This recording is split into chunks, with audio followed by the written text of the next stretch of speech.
Kamusta? Ngayon, sisilipin natin itong ilang sipe mula sa aklat na Engaging in Global Mission, Reaching the Unreached Beyond. Ang nagsulat nito ay si Chris R. Villasis, isang missionary pastor dito sa Pilipinas. Bali, 25 years na raw ang experience niya. Wow, 25 years. Matagal na yun. Oo nga eh. So, ang gusto nating gawin para sa iyo ay himayin yung mga pangunahing ideya nito. Tungkol sa kung paano ba nagbabago yung pagtingin natin sa misyon ngayon. Lalo na't sinasabi dito na pinagsasama yung teolohiya tsaka mga practical na strategiya. Interesting combination yun. Theology at practical strategy. Tama. So, heto, himayin natin ang mga susing ideya mula dito para sa iyo. Okay, umpisahan natin doon sa parang main argument niya.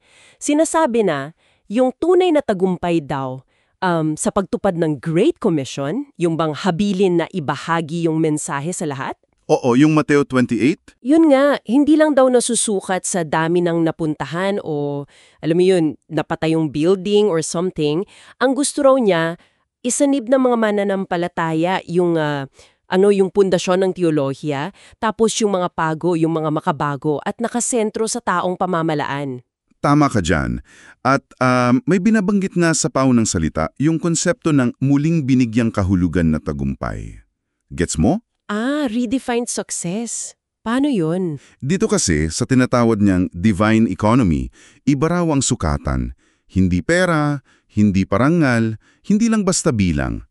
Ang tunay na yaman, kumbaga, ay yung nakikitang epekto sa buhay ng tao. Epekto sa buhay, okay? Oo, yung pagbabago, yung pagpapanumbalik ng pag-asa, parang liwanag sa gitna ng kadiliman. So ang punto, yung misyon, hindi lang siya tungkol sa lugar, alam mo yon? Hindi lang geographically bound. Hindi lang yung pupunta ka sa malayong lugar. Exactly. Mas tungkol daw sa intensyon mo, yung maging daluyan ka ng pagbabago, kahit nasaan ka man, kahit sa community mo lang. Napaisip ako dun kung epekto nga ang sukatan, hindi yung traditional na bilang, paano kaya yung nagiging mas klaro sa field? Halimbawa, para sa isang misyonero, ano ang itsura nun versus dati na baka, di ba, bilang lang ng umatin sa Bible study or worship? Magandang tanong yan kasi based sa konsepto niya, siguro ang itsura niyan, hindi lang yung pagdami ng tao sa simbahan. Pwedeng makita mo na bumababa yung krimen sa lugar nyo dahil sa influence ng mission work. Okay. Social impact. Oo. O kaya may mga livelihood programs na nagsimula dahil dun sa mission o pamilyang nabubuo ulit. Mas malalim na pagbabago, di ba? Sa mismong community fabric. Hindi lang spiritual, pati social, pati economic. Mas mahirap bilangin yon pero mas pangmatagalan. oo, yun nga, mas lasting. Malinaw yon. Okay.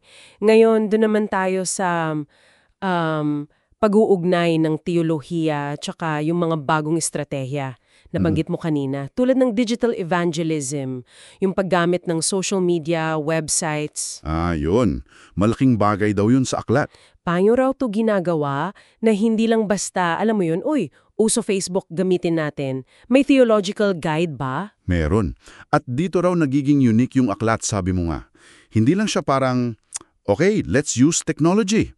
Ang ginagawa raw, pinapakita kung paano yung mga theological principles. Halimbawa, yung incarnational ministry, yung pagiging present talaga sa buhay ng tao, parang si Jesus. Oo. Paano yun maisa sa buhay kahit sa digital space?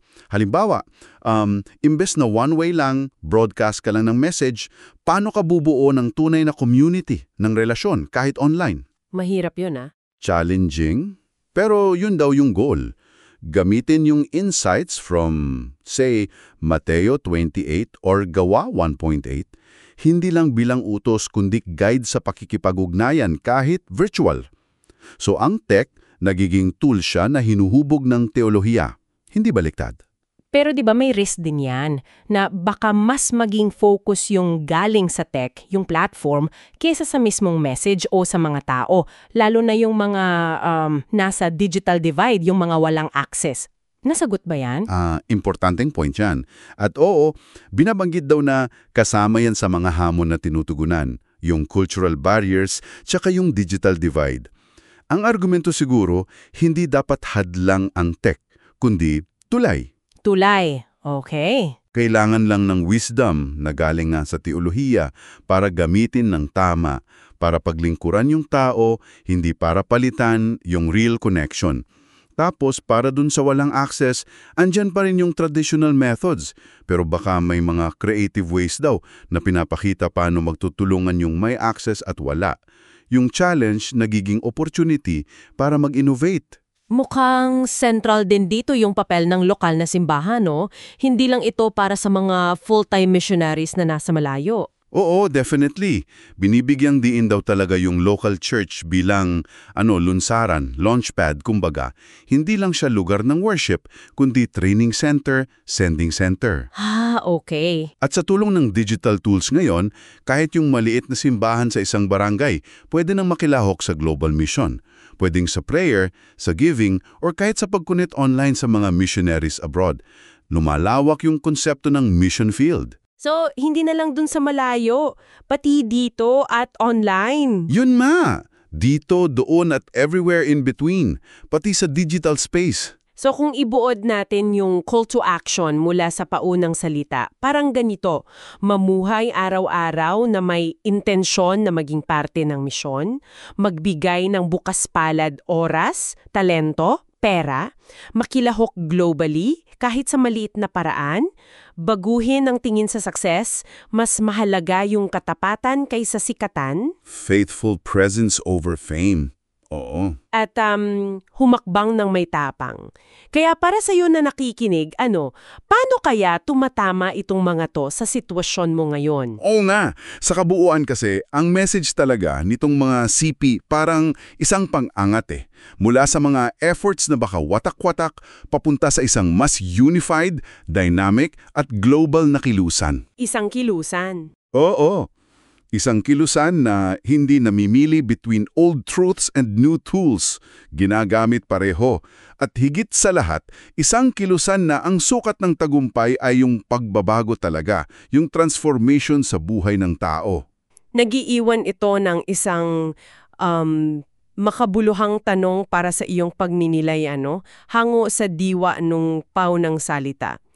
Kung ang tunay na halaga pala ng ginagawa natin ay nasusukat sa positive impact ito sa iba at ang success ay hindi sa dami kundi sa lalim ng pagbabago, paano mo kaya sisimulan na hubugin o baka muling hubugin ang sarili mong misyon gamit lang kung anong meron ka ngayon sa lugar kung nasaan ka man?